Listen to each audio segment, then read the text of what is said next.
السلام علیکم ورحمۃ اللہ وبرکاتہ۔ میرے شوہر بیرون ملک ہوتے ہیں اور ہم روزانہ ویڈیو کال پر بات کرتے ہیں۔ ایک دن ویڈیو کال کے دوران سگنل خراب ہوئے اور سکرین پر کچھ سیکنڈ کے لیے گلچ آیا۔ اس گڑبڑ میں مجھے شوہر کے پیچھے دیوار پر لگی گھڑی کا وقت اور کھڑکی سے باہر کا منظر نظر آیا، جو لندن کا نہیں بلکہ میرے ہی گھر کی بالکنی کا تھا۔ جب میں نے تحقیق کی تو پتہ چلا کہ میرا نام شمائلہ ہے، اور اگر آپ میری زندگی کو دور سے دیکھیں گے تو شاید آپ کو مجھ پر رشک آئے گا، کیونکہ میں بظاہر دنیا کی خوش قسمت ترین لڑکی ہوں، جس کے پاس وہ سب کچھ ہے جس کی خواہش ہر لڑکی کرتی ہے: ایک خوبصورت اور عالیشان گھر جو کسی محل سے کم نہیں ہے، مہنگی ترین گاڑیاں، بینک بیلنس، اور سب سے بڑھ کر ایک ایسا شوہر جو مجھ پر جان چھڑکتا ہے اور میری ہر خواہش میرے منہ سے نکلنے سے پہلے پوری کر دیتا ہے۔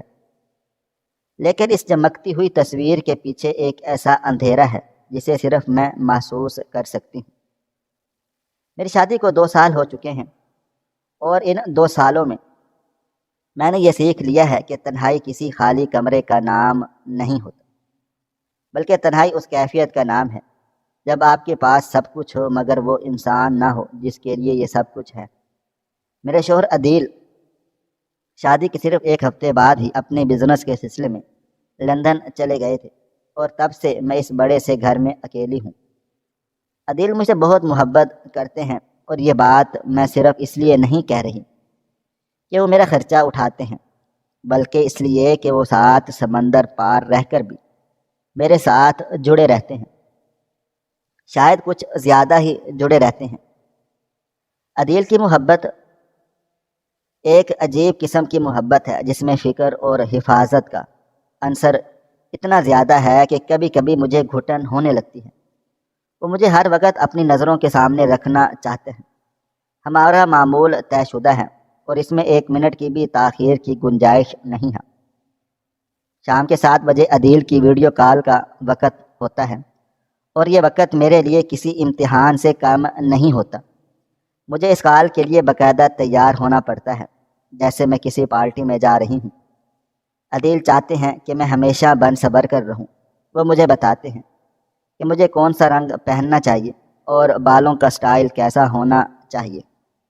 شروع میں مجھے ان کی یہ رومانویت عجیب و غریب لگتی تھی۔ مجھے لگتا تھا کہ وہ مجھ میں دلچسپی رکھتے ہیں اور دور رہ کر بھی مجھے محسوس کرنا چاہتے ہیں، لیکن آہستہ آہستہ یہ فرمائشیں حکم کی شکل اختیار کر گئیں۔ اب اگر میں ان کی پسند کا لباس نہ پہنوں یا ذرا سی بھی بے ترتیبی ہو تو ان کا موڈ خراب ہو جاتا ہے، اور وہ مجھ سے لڑتے نہیں ہیں اور نہ ہی کبھی اونچی آواز میں بات کرتے ہیں، لیکن ان کی خاموشی اور ان کا روٹھ جانا مجھے اندر سے مار دیتا ہے۔ اس لیے میں نے اپنی پوری زندگی ان کی خوشی کے مطابق ڈھال لی ہے۔ میں گھر سے باہر نہیں جاتی سوائے انتہائی مجبوری کے، اور وہ بھی ان کی اجازت اور ڈرائیور کے ساتھ۔ میرے پرانے دوستوں سے میرا رابطہ ختم ہو چکا ہے، کیونکہ عدیل کو پسند نہیں کہ میں گھنٹوں فون پر سہیلیوں سے باتیں کر لوں۔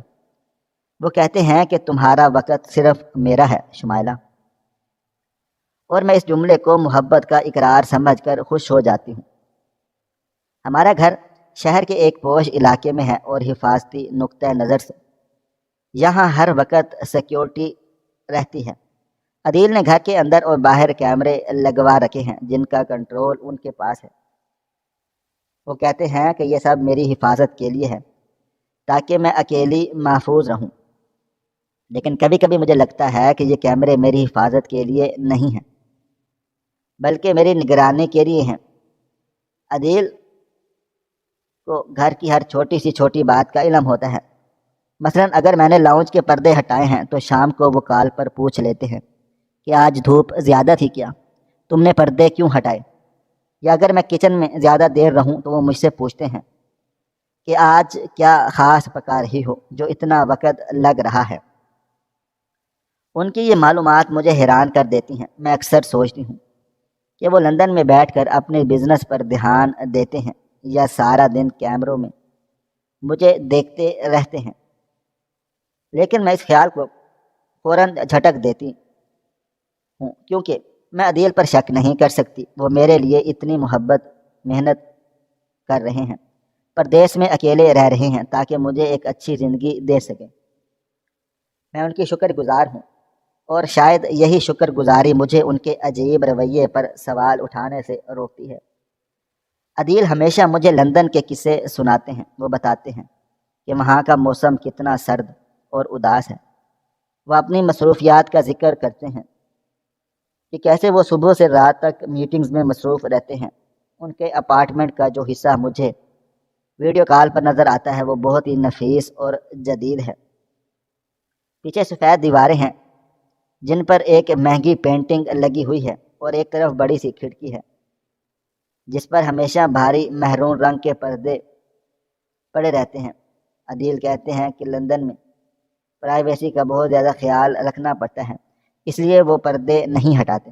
کبھی کبھار مجھے ان کی طرف سے گاڑیوں کی آوازیں یا ایمبولنس کے سائرن سنائی دیتے ہیں، تو وہ کہتے ہیں کہ ان کا فلیٹ مین روڈ پر ہے، اس لیے شور شرابہ آتا ہے۔ میں نے کبھی لندن نہیں دیکھا، اس لیے میں نے ان کی ہر بات پر آنکھ بند کر کے یقین کر لیتی ہوں۔ میں نے کئی بار ضد کی تھی کہ مجھے بھی اپنے پاس بلا لیں یا خود کچھ دنوں کے لیے آ جائیں، لیکن ہر بار وہ کوئی نہ کوئی عذر پیش کر دیتے ہیں، کبھی ویزے کا مسئلہ تو کبھی بزنس کی ٹینشن۔ وہ کہتے ہیں شمائلہ، ابھی حالات سازگار نہیں ہیں، جیسے ہی سب سیٹل ہو جائے گا میں تمہیں بلا لوں گا۔ میں خود بھی تم سے دور رہ کر تڑپتا ہوں۔ ان کی میٹھی باتیں مجھے چپ کروا دیتی ہیں اور میں پھر سے انتظار کرنے لگتی ہوں۔ آج کا دن میرے لیے بہت بھاری تھا، صبح سے ہی دل پر ایک عجیب سا بوجھ تھا۔ موسم بھی بہت زیادہ خراب تھا، کالے بادل چھائے ہوئے تھے اور تیز ہوائیں چل رہی تھیں جو کھڑکیوں سے ٹکرا کر خوفناک آوازیں پیدا کر رہی تھی۔ ایسے موسم میں اکیلے گھر میں رہنا دل دہلا دینے والا ہوتا ہے۔ میں نے اپنا دھیان بٹانے کے لیے گھر کی صفائی شروع کی، حالانکہ ملازمہ سب کچھ کر چکی تھی، لیکن مجھے خود کو مصروف رکھنا تھا۔ دوپہر کو عدیل کا میسج آ گیا، آج شام کو وہ نیلا جوڑا پہننا جو میں نے پچھلے مہینے بھیجا تھا، اور بال کھلے رکھنا۔ یہ ایک حکم تھا۔ میں نے فوراً سے جواب میں جی لکھ دیا۔ شام ہوئی تو میں تیار ہونے لگی۔ میں نے گہرے نیلے رنگ کا مخمل کا سوٹ پہنا، کانوں میں بندے پہنے اور بالوں کو برش کیا۔ آئینے میں اپنا عکس دیکھ کر مجھے اپنی ہی نظر اتارنے کا دل چاہا، لیکن پھر خیال آیا کہ یہ خوبصورتی کس کام کی جب اسے سہرانے والا ہی پاس نہیں ہے۔ میں تیار ہو کر لاؤنج میں آ گئی جہاں بڑی بڑی شیشے کی کھڑکیاں تھیں۔ باہر اب موسلا دھار بارش شروع ہو چکی تھی اور بجلی کڑک رہی تھی۔ میں نے صوفے پر بیٹھ کر موبائل فون ہاتھ میں پکڑ لیا اور گھڑی دیکھی۔ 7 بجنے میں 5 منٹ باقی تھے۔ میرا دل بے چینی سے دھڑک رہا تھا، پتہ نہیں کیوں آج مجھے عدیل سے بات کرنے کی طلب نہیں تھی، بلکہ ایک خوف سا محسوس ہو رہا تھا، شاید موسم کی وجہ سے۔ ٹھیک 7 بجے موبائل فون کی سکرین روشن ہوئی اور عدیل کا نام جگمگانے لگا۔ میں نے گہرا سانس لیا، چہرے پر مسکراہٹ سجائی اور کال ریسیو کر لی۔ عدیل کا چہرہ سکرین پر نمودار ہوا اور وہ ہمیشہ کی طرح فریش لگ رہے تھے۔ انہوں نے ایک گرم سویٹر پہن رکھا تھا اور ہاتھ میں کافی کا مگ تھا۔ ہیلو میری جان، کیسی ہو؟ عدیل کی آواز میں وہی مخصوص مٹھاس تھی۔ میں ٹھیک ہوں عدیل، آپ کیسے ہیں؟ میں نے مسکرا کر جواب دیا، میں ٹھیک ہوں، بس سردی بہت ہے یہاں۔ انہوں نے کافی کا گھونٹ بھرا۔ تم آج بہت حسین لگ رہی ہو، بالکل ویسی جیسی میں نے تصور کی تھی۔ میں نے شرما کر نظریں جھکا لیں۔ شکریہ عدیل، یہ آپ کی محبت ہے۔ ہماری باتیں شروع ہو گئیں۔ عدیل مجھ سے دن بھر کی تفصیلات پوچھ رہے تھے۔ تم نے دوپہر کو کیا کھایا؟ آج تم لاؤنج میں زیادہ دیر کیوں بیٹھی رہ گئی؟ میں انہیں جواب دے رہی تھی، لیکن میرا دھیان بار بار باہر کی طوفانی بارش کی طرف جا رہا تھا۔ بجلی کی ایک زوردار کڑک ہوئی اور لائٹ چلی گئی۔ شکر ہے کہ گھر میں یو پی ایس تھا، اس لیے اندھیرا نہیں ہوا، لیکن انٹرنیٹ کے سگنل کمزور ہو گئے تھے، اور ہاں وہاں پہ موسم بہت زیادہ خراب لگ رہا تھا۔ عدیل نے کہا کہ ہاں عدیل، بہت تیز طوفان ہے، مجھے ڈر لگ رہا ہے۔ میں نے سچ کہا، ڈرنے کی ضرورت نہیں ہے، میں ہوں نا تمہارے ساتھ۔ عدیل نے تسلی دی، اچھا سنو، مجھے تمہیں کچھ دکھانا ہے، میں نے تمہارے لیے ایک نیکلس پسند کر لیا ہے۔ وہ شاید کچھ اٹھانے کے لیے مڑے، اسی لمحے اسکرین پر تصویر رک گئی۔ ہیلو عدیل، میں نے کہا، شاید سگنل ڈراپ ہو گئے تھے۔ ہاں ہاں شمائلہ، میں سن رہا ہوں، ایک منٹ رکو، یہاں بھی انٹرنیٹ سلو ہو رہا ہے۔ عدیل کی آواز کٹ کٹ کر آ رہی تھی۔ ویڈیو دوبارہ چلی، لیکن اس بار تصویر بہت دھندلی تھی اور پکسلز پھٹ رہے تھے۔ عدیل، آپ کی ویڈیو صاف نہیں آ رہی، میں نے شکایت کی۔ میں چیک کرتا ہوں، شاید وائی فائی کا مسئلہ ہے، عدیل نے کہا، اور پھر اسکرین پر ایک عجیب سی ہلچل ہوئی۔ ایسا لگا جیسے عدیل موبائل کو ہاتھ میں لے کر کچھ کر رہے ہیں۔ کیمرے کا رخ بدلا، کبھی چھت نظر آئی، کبھی دیوار، اور پھر اچانک اسکرین پر ایک گلچ آیا۔ رنگ آپس میں گڈمڈ ہو گئے، سبز اور جامنی لکیریں چلنے لگیں، اور پھر ایک سیکنڈ کے لیے بلیک آؤٹ ہو گیا۔ مجھے لگا کال کٹ گئی، لیکن کال چل رہی تھی، اور پھر ویڈیو واپس آئی، لیکن اس بار اسکرین پر عدیل کا چہرہ نہیں تھا۔ شاید عدیل سے غلطی سے موبائل کا فرنٹ کیمرہ بند ہو کر بیک کیمرہ آن ہو گیا تھا، اور وہ موبائل کو کھڑکی کی طرف رخ کر کے پکڑے ہوئے تھے تاکہ سگنل چیک کر سکیں، یا شاید وہ کھڑکی کے پاس کھڑے تھے۔ مجھے لندن کی سڑکیں دیکھنے کا بہت اشتیاق تھا۔ میں نے غور سے اسکرین کو دیکھا، لیکن جو منظر میرے سامنے ابھرا اسے دیکھ کر میرا خون رگوں میں جم گیا تھا۔ مجھے عدیل کے اپارٹمنٹ کے باہر لندن کا نظارہ نظر نہیں آیا۔ وہاں کوئی ڈبل ڈیکر بسیں نہیں تھی، کوئی صاف ستھری سڑکیں نہیں تھیں، اور نہ ہی وہاں دن کا اجالا تھا، کیونکہ ٹائم زون کے فرق سے وہاں دن ہونا چاہیے تھا، بلکہ وہاں رات کا گھپ اندھیرا تھا اور تیز بارش ہو رہی تھی۔ یہ تو وہی موسم تھا جو میرے شہر میں تھا، لیکن صدمہ یہ نہیں تھا، اصل صدمہ وہ تھا جو مجھے اسٹریٹ لائٹ کی پیلی روشنی میں نظر آیا۔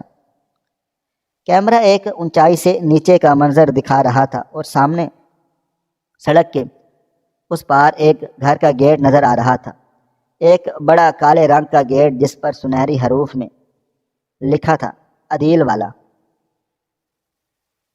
یہ نام، یہ گیٹ تو میرا گھر تھا، میرا اپنا گھر جہاں میں اس وقت بیٹھی ہوئی تھی۔ مجھے اپنی آنکھوں پر یقین نہیں آیا۔ میں نے پلکیں چپکائیں، جبکہ کہ شاید یہ میرا وہم ہو، شاید میں پاگل ہو گئی ہوں، لیکن منظر نہیں بدلا۔ کیمرہ تھوڑا سا اور اوپر اٹھا، اور اب مجھے اس گھر کی پہلی منظر کی بالکنی نظر آ رہی تھی، اور اس بالکنی کے پیچھے شیشے کی بڑی کھڑکی تھی جس کے پار لاؤنج کا منظر صاف دکھائی دے رہا تھا، اور وہاں صوفے پر نیلے رنگ کا سوٹ پہنے ایک عورت بیٹھی تھی جس کے ہاتھ میں موبائل فون تھا، اور وہ بت بنی موبائل فون کی اسکرین کو گھور رہی تھی۔ وہ کوئی عورت کوئی اور نہ تھی، میں تھی، میں خود تھی۔ میں نے کانپتے ہاتھوں سے اپنا ہاتھ ہلایا، اور اسکرین پر نظر آنے والی اس چھوٹی سی تصویر میں بھی اس عورت نے ہاتھ ہلایا۔ میرے منہ سے چیخ نکلتے نکلتے رہ گئی تھی۔ میرے دل پسلیوں سے اس قدر ٹکرانے لگا تھا کہ یہ ناممکن تھا، یہ نہیں ہو سکتا تھا۔ عدیل لندن میں تھے، وہ ہزاروں میل دور تھے، پھر ان کا موبائل فون مجھے میرے ہی گھر کے سامنے کیسے دکھا رہا تھا، اور وہ بھی اتنے قریب سے جیسے کوئی بالکل سامنے والی عمارت سے دیکھ رہا ہو۔ اس کا مطلب صرف ایک ہی تھا، اور وہ مطلب میری روح کو فنا کر دینے کے لیے کافی تھا۔ اس کا مطلب تھا کہ عدیل لندن میں نہیں ہے، وہ 7 سمندر پار نہیں ہے، بلکہ وہ یہیں آس پاس ہیں، کسی گلی میں، کسی شہر میں، اور شاید میرے گھر کے بالکل سامنے والے فلیٹ میں جہاں سے وہ یہ ویڈیو بنا رہے ہیں۔ وہ شخص جس کے لیے میں نے 2 سال سے تڑپ رہی ہوں، جس کی ایک جھلک دیکھنے کے لیے میں گھنٹوں انتظار کرتی ہوں، تیار بھی ہوتی ہوں، اور وہ میرے گھر کے سامنے بیٹھ کر میرا تماشا دیکھ رہا ہے۔ وہ مجھے قیدی بنا کر خود جیلر کی طرح نگرانی کر رہا ہے۔ مجھے چکر آنے لگے، میرے ہاتھوں سے موبائل فون چھوٹ کر اسکرین پر گر گیا، لیکن کال ابھی بھی چل رہی تھی، اور وہ منحوس نظر میری اسکرین پر بھی منظر ابھی بھی چمک رہا تھا۔ میری دنیا الٹ چکی تھی، میرا اعتبار، میرا پیار، میرا انتظار، سب کچھ ایک لمحے میں ریزہ ریزہ ہو گیا۔ میں نے جس شخص کو اپنا مسیحا سمجھا تھا وہ میرا جاسوس نکلا، باہر بادل زور سے گرجا اور اس کی آواز میں مجھے اپنی بربادی کا اعلان سنائی دیا۔ موبائل فون میرے ہاتھ سے چھوٹ کر کلین پر گرا ہی تھا کہ کال کٹ گئی تھی۔ شاید سگنل بہت واقعی کمزور تھے، یا پھر قدرت مجھے سنبھلنے کا ایک موقع دینا چاہتی تھی۔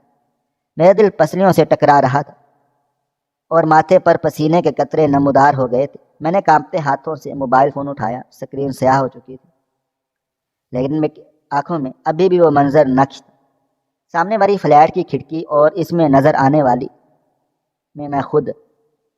میرا دماغ معاف ہو چکا تھا کہ یہ کیا ہوا، لیکن مجھے سوچنے کی مہلت نہیں ملی، کیونکہ 1 منٹ کے بعد ہی موبائل فون دوبارہ بجنے لگا۔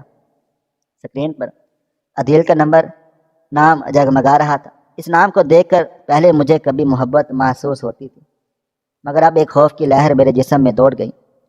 مجھے معلوم تھا کہ مجھے یہ کال اٹھانی ہے۔ اگر میں نے کال نہ اٹھائی تو عدیل کو شک ہو جائے گا کہ کچھ گڑبڑ ہے، اور اگر اسے پتہ چل گیا کہ میں نے سب کچھ دیکھ لیا ہے تو شاید وہ بھاگ جائے گا یا کچھ اور کر گزرے گا۔ میں نے ایک گہرا سانس لیا، اپنے چہرے کو ہاتھوں میں رگڑا تاکہ خوف کے اثرات ختم کر سکوں، اور ایک مصنوعی مسکراہٹ چہرے پر سجا کر کال ریسیو کر لی۔ عدیل کا چہرہ دوبارہ سکرین پر آیا۔ وہ بالکل پرسکون لگ رہے تھے اور ان کے چہرے پر پریشانی کی کوئی رمق نہیں تھی۔ ارے یار، یہ انٹرنیٹ کو کیا ہو گیا ہے آج؟ عدیل نے بیزاری سے کہا کہ تمہاری ویڈیو رک گئی تھی اور پھر کال ہی کٹ گئی تھی۔ تم ٹھیک تو ہو؟ موبائل فون گرنے کی آواز آئی تھی۔ ان کا لہجہ اتنا نارمل تھا کہ مجھے حیرت ہوئی کہ یہ شخص کتنا بڑا اداکار ہے۔ میں نے اپنی آواز کو قابو میں رکھتے ہوئے کہا، ہاں عدیل، وہ بجلی اتنے زوروں سے کڑکی تھی کہ میں ڈر گئی اور موبائل فون ہاتھ سے چھوٹ گیا۔ میں ٹھیک ہوں۔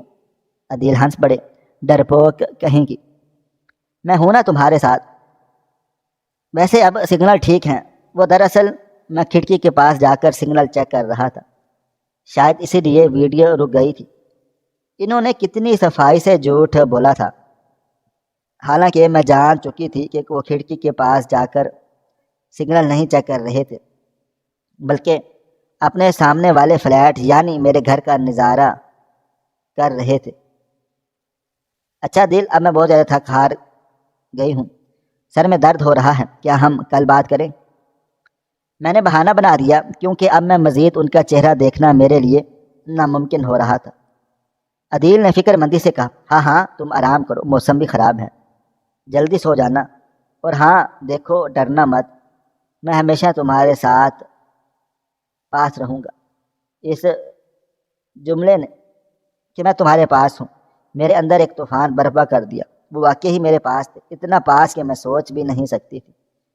میں نے جلدی سے شب بخیر کہا اور کال کاٹ دی۔ کال کٹتے ہی میں صوفے پر ڈھہ گئی۔ میرا جسم بے جان ہو رہا تھا، لیکن میرا دل و دماغ تیزی سے چل رہا تھا۔ عدیل لندن میں نہیں ہے، وہ یہیں ہے، میرے سامنے والے فلیٹ میں۔ لیکن کیوں؟ یہ سوال مجھے پاگل کر رہا تھا۔ اگر وہ مجھ سے محبت کرتے ہیں تو چھپ کر کیوں رہ رہے ہیں؟ اگر وہ جاسوسی کرنا چاہتے ہیں تو میں اتنا ڈرامہ کیوں؟ کیا ان کی زندگی میں کوئی اور ہے، یا وہ مجھ سے بچنا چاہتے ہیں؟ میں نے لاؤنج کی لائٹس بند کر دیں تاکہ عدیل کو لگے کہ میں سونے چلی گئی ہوں، اور پھر میں رینگتے ہوئے کھڑکی کے پاس چلی گئی۔ میں نے پردے کی ذرا سی جھیری سے باہر جھانکا۔ باہر موسلادھار بارش ہو رہی تھی اور سڑک ویران تھی۔ میری نظریں سامنے والے فلیٹ کی اسی کھڑکی پر جم گئی تھی جہاں سے عدیل نے ویڈیو بنائی تھی۔ وہ کھڑکی اب اندھیرے میں ڈوبی ہوئی تھی، لیکن پھر اچانک وہاں ایک مدھم سی روشنی جلی، شاید کسی لیمپ کی روشنی تھی، اور مجھے پردے کے پیچھے ایک سایہ ہلتا ہوا دکھائی دیا تھا۔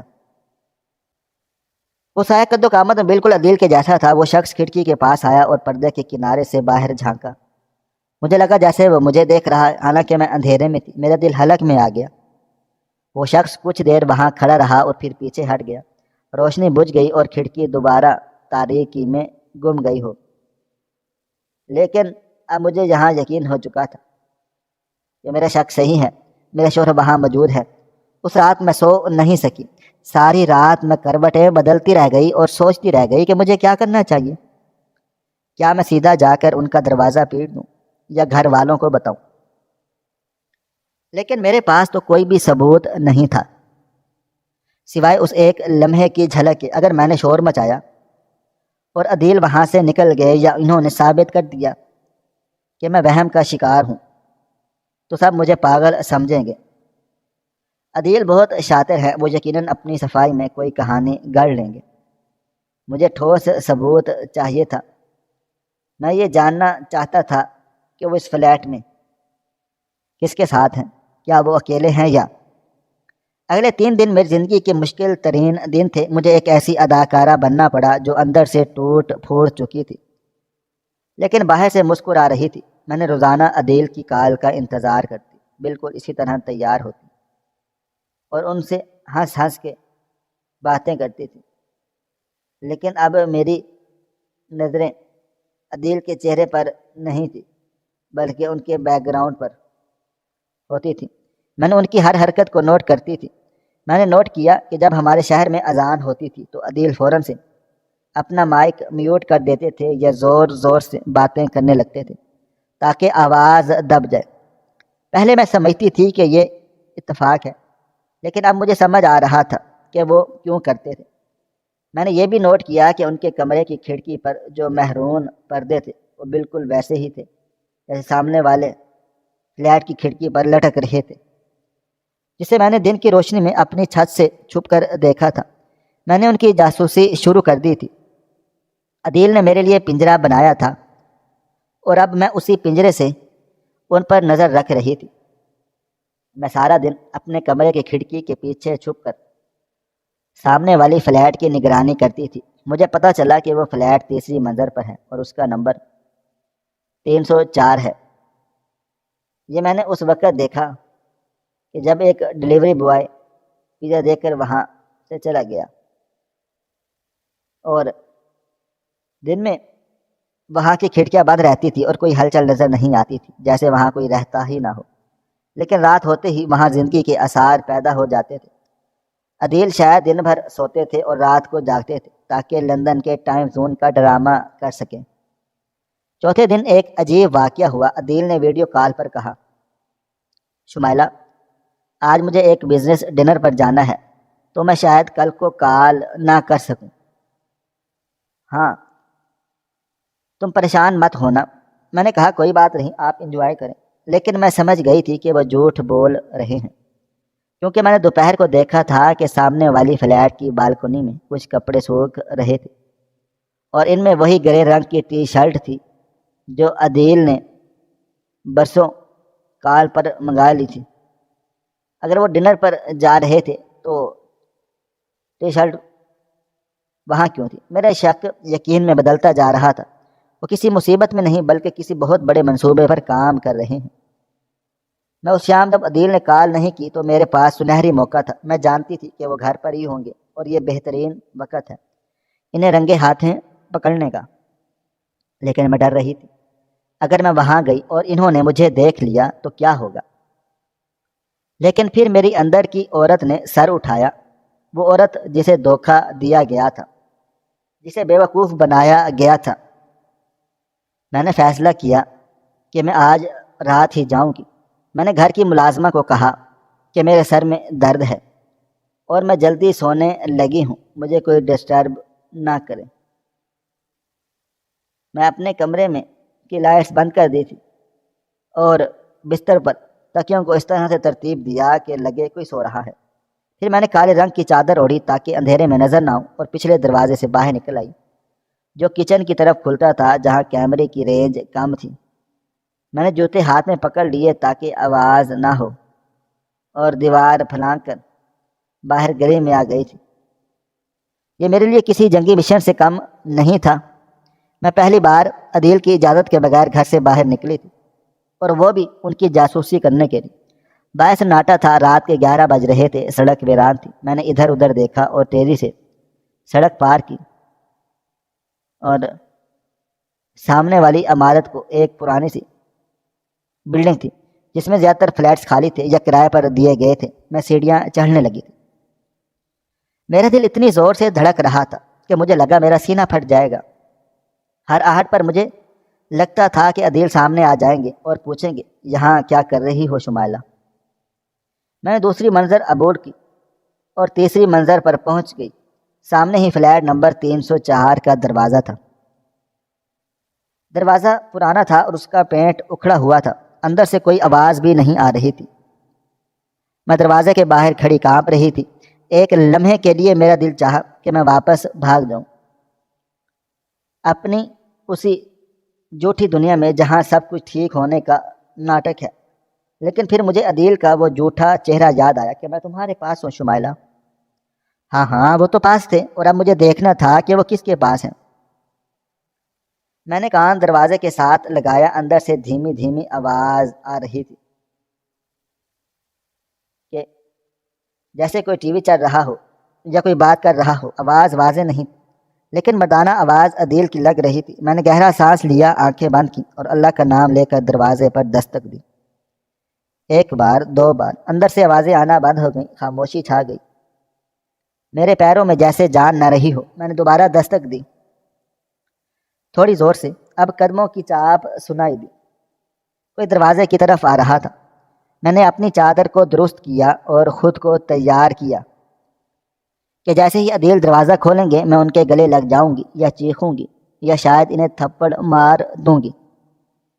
مجھے نہیں معلوم تھا میرا رد عمل کیا ہوگا۔ دروازے کی کنڈی گھومنے کی آواز آئی تھی اور پھر ایک چڑچڑاہٹ کے ساتھ دروازہ آہستہ سے کھلا۔ میرا دل حلق میں آ گیا۔ دروازہ پورا کھلا اور سامنے جو شخص کھڑا تھا اسے دیکھ کر میرے پیروں تلے سے زمین نکل گئی۔ میرا منہ کھلے کا کھلا رہ گیا اور آنکھوں میں شدید حیرت اور صدمہ امڑ آیا۔ یہ عدیل نہیں تھے، یہ کوئی مرد نہیں تھا، بلکہ میرے سامنے ایک نوجوان عورت کھڑی تھی جس نے گھر کے عام سے کپڑے پہنے ہوئے تھے۔ اس کے بال بکھرے ہوئے تھے اور وہ بہت ہی بے تکلفی سے دروازے پر کھڑی تھی جیسے یہ اس کا اپنا گھر ہو۔ وہ عورت خوبصورت تھی لیکن اس کے چہرے پر تھکاوٹ تھی۔ اس نے مجھے سوالیہ نظروں سے دیکھا۔ جی، کس سے ملنا ہے؟ اس کی آواز میں اجنبیت تھی، لیکن صدمہ یہ نہیں تھا کہ وہ ایک عورت تھی۔ صدمہ یہ تھا کہ میں اسے جانتی تھی بھی نہیں۔ یہ کوئی اجنبی عورت نہیں تھی، یہ چہرہ میں نے پہلے دیکھا تھا، اسے یہاں دیکھنا میرے وہم و گمان بھی نہیں تھا۔ یہ وہی لڑکی تھی جو ہماری شادی کے البم میں عدیل کی کزن کے ساتھ کھڑی تھی، جس کے بارے میں عدیل نے کہا تھا کہ یہ دور کی رشتہ دار ہے اور بیرون ملک رہتی ہے۔ لیکن وہ یہاں کیا کر رہی تھی، اور وہ بھی عدیل کے خفیہ فلیٹ میں؟ میرے دل و دماغ میں ہزاروں دھماکے ہوئے۔ تو کیا عدیل کے پاس دوسری عورت ہے؟ کیا یہ ان کی پہلی بیوی ہے یا کوئی اور رشتہ ہے؟ میں بت بنی اسے گھور رہی تھی اور مجھے عجیب نظروں سے دیکھ رہی تھی۔ بی بی کچھ بولیں گی؟ میں نے اسے دوبارہ پوچھا۔ اس نے اسی لمحے عدیل کی آواز آئی، کون ہے سارا؟ اور عدیل خود چلتے ہوئے دروازے پر آ گئے۔ انہوں نے شارٹس اور ٹی شرٹ پہن رکھی تھی اور ہاتھ میں تولیہ تھا جیسے ابھی نہا کر نکلے ہوں۔ مجھے دروازے پر دیکھ کر عدیل کے چہرے کا رنگ اڑ گیا تھا۔ ان کی آنکھیں پھیل گئیں اور ان کے ہاتھ سے تولیہ گر گیا تھا۔ شمائلہ، ان کے منہ سے بمشکل نکلا تھا۔ میں وہاں کھڑی تھی، میرے سامنے میرا شوہر اور ایک غیر عورت کھڑے تھے اور ہمارے درمیان صرف ایک جوٹ کا ایک پل تھا جو اب ٹوٹ چکا تھا۔ مجھے چکر آنے لگے لیکن میں گری نہیں تھی۔ آج مجھے گرنا نہیں تھا، آج مجھے سوال کرنے تھے۔ اس عورت نے عدیل کی طرف دیکھا اور پھر میری طرف، اور اس کے چہرے پر ایک طنزیہ مسکراہٹ آ گئی جیسے وہ سب کچھ جانتی ہو۔ اوہ، تو یہ ہے تمہاری گڑیا؟ اس نے عدیل سے کہا۔ یہ جملہ میرے لیے آخری بار ثابت ہوا میرا شوہر، میرا گھر، میری محبت، سب کچھ ایک دھوکہ تھا، اور اس دھوکے کا سب سے خوفناک باب اب میرے سامنے کھلنے والا تھا۔ سارا کے منہ سے وہ جملہ، تو یہ ہے تمہاری گڑیا؟ سن کر مجھے لگا جیسے کسی نے میرے گال پر زوردار تمانچہ رسید کر دیا ہو۔ میرا دل و دماغ جو پہلے ہی صدمے سے سن تھا اچانک سے ایک آتش فضا کی طرح پھٹ پڑا۔ میری برداشت کی حد ختم ہو چکی تھی۔ میں نے اپنی نظریں اس اجنبی عورت سے ہٹا کر عدیل پر گاڑ دی، جو اب مجرموں کی طرح سر جھکائے کھڑا تھا اور اس کے چہرے کی ہوائیاں اڑ رہی تھیں اور وہ بار بار اپنے ہاتھ مسل رہا تھا۔ یہ سب کیا ہے عدیل؟ میری آواز حلق سے ایک چیخ بن کر نکلی جس نے پوری عمارت کے سناٹے کو چیر دیا۔ یہ عورت کون ہے؟ اور تم تو لندن میں تھے نا؟ یہ سب کیا ڈرامہ ہے؟ میں نے آگے بڑھ کر عدیل کے سینے پر دھکا دیا کہ بولو، گونگے بہرے کیوں ہو گئے ہو؟ عدیل ہڑبڑا کر پیچھے ہٹا اور اس کے نے میرے ہاتھ پکڑنے کی کوشش کی۔ شمائلہ میری بات سنو، تم غلط سمجھ رہی ہو، دیکھو پرسکون ہو جاؤ، میں تمہیں سمجھاتا ہوں۔ اس نے مجھے منانے والے لہجے میں کہا، میں دراصل آج ہی آیا ہوں، میں تمہیں سرپرائز دینا چاہتا تھا۔ میں نے سوچا کہ صبح گھر آ کر تمہیں حیران کر دوں گا، اس لیے میں نے یہاں پر رکا ہوا تھا اور صبح کا انتظار کر رہا تھا۔ اور یہ کہ سارا میری کزن ہے، یہ یہیں رہتی ہے، یہ بس اس کے پاس فریش ہونے آیا تھا۔ اس کا جھوٹ اتنا بھونڈا اور کمزور تھا کہ مجھے اپنی سماعت پر یقین نہیں آیا۔ یہ شخص کس مٹی کا بنا تھا؟ رنگے ہاتھوں پکڑے جانے کے بعد بھی مجھے بیوقوف بنائے جا رہا تھا۔ میری آنکھوں سے آنسو جاری ہو گئے، لیکن یہ دکھ کے نہیں بلکہ نفرت اور غصے کے تھے۔ میں نے زور سے جھٹکا دے کر اپنے ہاتھ چھڑائے اور ایک تلخ ہنسی، سرپرائز؟ تم مجھے سرپرائز دینے آئے تھے؟ میں نے طنزیہ انداز میں کہا اور پھر میری آواز بلند ہو گئی۔ بند کرو یہ بکواس عدیل، خدا کے لیے مجھے مزید بیوقوف مت سمجھو۔ میں کوئی اندھی گڑیا نہیں ہوں جسے تم اپنی انگلیوں پر نچاتے رہو گے۔ میں سب جانتی ہوں۔ عدیل کے چہرے کے تاثرات بدلنے لگے، اس کی آنکھوں میں خوف کی جگہ الجھن لے لی تھی۔ تم کیا جانتی ہو؟ اس نے دھیمی آواز میں پوچھا۔ میں نے انگلی اٹھا کر اس کمرے کی طرف اشارہ کیا جس کا دروازہ نیما تھا اور جہاں سے مجھے وہی مہرون پردے اور وہ پینٹنگز نظر آ رہی تھی جو میں روز ویڈیو کال پر دیکھتی تھی۔ میں جانتی ہوں کہ تم آج نہیں آئے عدیل، تم کبھی لندن گئے ہی نہیں، تم پچھلے 2 سال سے یہی ہو، اسی شہر میں، اسی فلیٹ میں، میرے گھر کے بالکل سامنے۔ عدیل کا منہ کھلے کا کھلا رہ گیا۔ میں نے بات جاری رکھی، میں نے تمہیں 3 دن پہلے ہی دیکھ لیا تھا جب تم ویڈیو کال پر سگنل چیک کرنے کے بہانے مجھے میرا ہی گھر دکھا رہے تھے۔ میں نے تمہیں اس بالکنی میں کپڑے سکھاتے ہوئے دیکھا ہے، میں نے پیزا ڈلیوری بوائے کو یہاں آتے ہوئے دیکھا ہے، اور میں تمہیں، میری آواز رند گئی تھی، کہ میں نے تمہیں رات کے اندھیرے میں چھپ کر مجھے گھورتے ہوئے دیکھا ہے۔ تم شوہر نہیں ہو عدیل، تم ایک جاسوس ہو۔ تم نے میری زندگی کو ایک تماشا بنا دیا ہے۔ میرا ہر لفظ ایک ہتھوڑے کی طرح ان پر برس رہا تھا۔ عدیل اب خاموش تھا، اس کا جھوٹا خول اتر چکا تھا۔ سارا جو دروازے پر کھڑی یہ سب کچھ سن رہی تھی، اس کے چہرے پر بھی طنزیہ مسکراہٹ غائب ہو گئی تھی اور وہ بھی سنجیدہ ہو گئی تھی۔ عدیل نے گہرا سانس لیا اور اس کا رویہ اچانک سے بدل گیا۔ اب وہ معافی مانگنے والا عدیل نہیں تھا بلکہ وہ عدیل تھا جسے میں جانتی نہیں تھی، ایک سرد اور سپاٹ لہجے والا شخص۔ ہاں تم ٹھیک کہہ رہی ہو، اس نے اعتراف کر لیا۔ میں لندن میں نہیں تھا، میں یہیں پر تھا اور میں تمہاری ہی جاسوسی کر رہا تھا۔ اس کے اعتراف نے میرے دل کو ٹکڑے ٹکڑے کر ڈالے، حالانکہ میں یہ جانتی تھی کہ میں نے اس کے منہ سے سننا میرے لیے موت سے کم نہیں تھا۔ کیوں؟ میں نے سسکتے ہوئے پوچھا۔ کیوں عدیل؟ میں نے تم سے محبت کی تھی، میں نے تو تمہارے لیے اپنی دنیا چھوڑ دی تھی، تم نے میرے ساتھ ایسا کیوں کیا؟ عدیل چل کر صوفے کے پاس گیا اور اس پر ڈھہ گیا۔ اس نے اپنی بالوں میں انگلیاں پھنسا دیں، کیونکہ میں ڈرتا تھا شمائلہ، میں بہت زیادہ ڈرتا تھا۔ اس کی آواز میں ایک عجیب سا پاگل پن تھا۔ تم نہیں جانتی کہ دھوکہ کیا ہوتا ہے۔ میری پہلی بیوی عالیہ نے، میں نے اسے کیا نہیں دیا تھا، وہ ایک غریب گھر کی لڑکی تھی، میں نے اسے محل میں بیاہ کر لایا، میں نے اسے سر کا تاج بنا لیا، میں اس کے گھر کی پوجا کرتا، لیکن اس نے کیا کیا کہ میری پیٹھ میں چھرا گھونپ دو اور وہ میرے پیسے لے کر میرے ڈرائیور کے ساتھ بھاگ گئی۔ اس نے میری مردانگی، میری محبت، میری عزت سب کا جنازہ نکال دیا۔ عدیل کی آنکھیں لال سرخ ہو گئی تھیں۔ وہ ماضی کے قرب میں مبتلا تھا۔ اس دن میں نے قسم کھائی تھی کہ اب میں کسی عورت پر بھی اعتبار نہیں کروں گا۔ محبت واقعی اندھی ہوتی ہے، لیکن میں اندھا نہیں بننا چاہتا تھا۔ جب میں نے تم سے شادی کی تو تم مجھے بہت اچھی لگی تھی، لیکن میرے اندر کا ڈر مجھے چین نہیں لینے دے رہا تھا۔ مجھے لگتا تھا کہ تم بھی عالیہ کے جیسی ہو، تم بھی جیسے مجھے لوٹ کر بھاگ جاؤ گی یا میری غیر موجودگی میں کسی اور سے ملو گی۔ اس لیے میں نے یہ لندن کا ڈرامہ رچایا۔ وہ کھڑا ہو گیا اور میری طرف بڑھا کہ میں تمہیں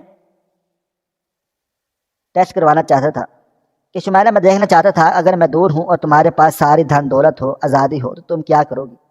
کیا تم وفا کرو گی یا تم بھی عالیہ کی طرح نکلو گی؟ اس لیے میں نے یہ فلیٹ لیا۔ یہ سارا سیٹ اپ میرا لگایا تھا۔ سارا میری مدد کر رہی تھی۔ یہ میری کزن ہے اور میری ہمراز ہے۔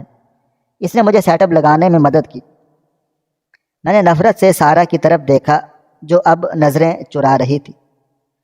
تو یہ دونوں مل کر مجھے بے وقوف بنا رہے تھے۔ اور میں نے کیا کیا، کیا دیکھا؟ عدیل نے پرجوش انداز میں کہا، جیسے اسے کوئی بڑی کامیابی ملی ہو۔ تم پاس ہو گئی شمائلہ، تم واقعی وفادار ہو۔ میں نے تمہیں 2 سال ہر لمحہ دیکھا۔ تم گھر سے نہیں نکلی، تم نے کسی غیر مرد سے بات نہیں کی، تم نے میری ہر بات مانی۔ تم واقعی ہیرا ہو۔ وہ میرے قریب چلا آیا اور میرے کاندھے پر ہاتھ پکڑ کر بولا، اب مجھے یقین ہو گیا ہے، اب میرا ڈر ختم ہو گیا ہے۔ دیکھو، یہ سب تمہارے لیے تھا میری جان۔ میں تمہیں کھونا نہیں چاہتا تھا، اس لیے میں نے یہ سب کچھ کیا۔ اب ہم لوگ ساتھ رہیں گے، اب کوئی لندن نہیں ہوگا، اب میں گھر واپس آ جاؤں گا۔ وہ پاگلوں کی طرح ہنس رہا تھا اور مجھے گلے لگانے کی کوشش کر رہا تھا۔ مجھے اس کے لمس سے گھن آنے لگی تھی۔ میں نے پوری طاقت سے اسے دھکا دیا، دور رہو مجھ سے۔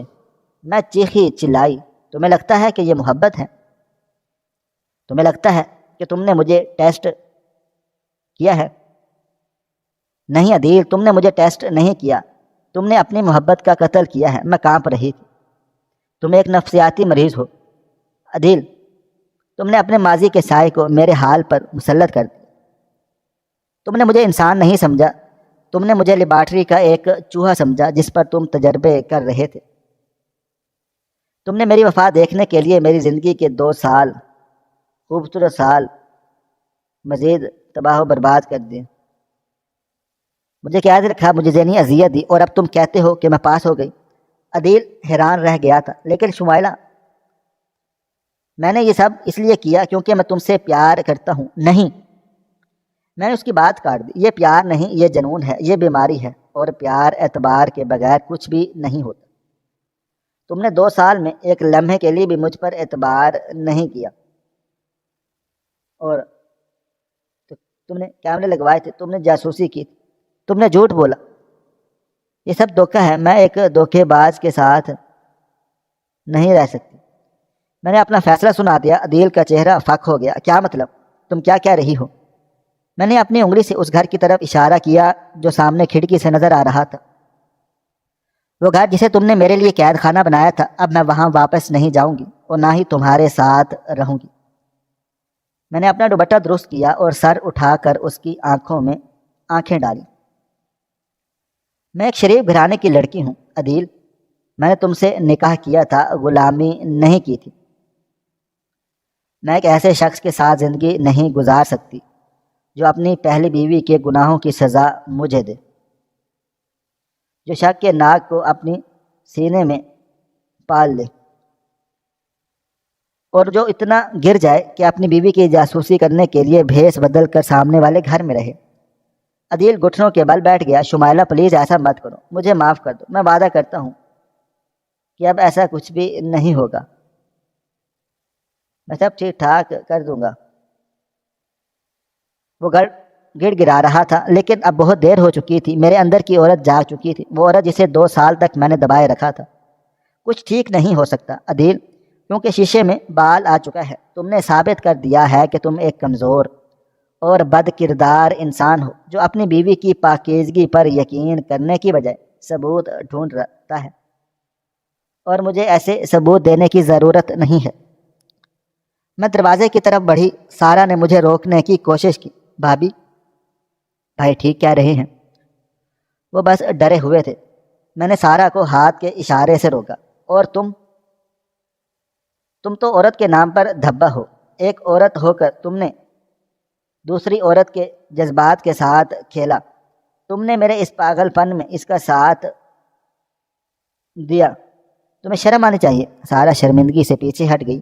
میں نے دروازہ کھولا۔ باہر اب بھی بارش ہو رہی تھی، لیکن اب یہ بارش مجھے خوفناک نہیں لگ رہی تھی، بلکہ یہ مجھے پاک کرنے والی لگ رہی تھی۔ میں مڑی اور آخری بار عدیل کو دیکھا، جو زمین پر بیٹھا رو رہا تھا۔ عدیل احمد، میں نے اپنا آخری فیصلہ سنا دیا۔ کل تمہیں میرے وکیل کا نوٹس مل جائے گا۔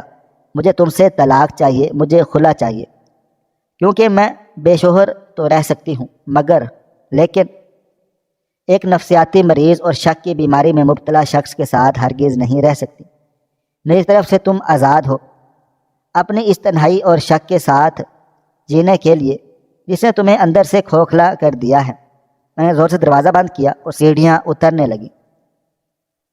میرے ہر قدم کے ساتھ میرا بوجھ ہلکا ہوتا جا رہا تھا۔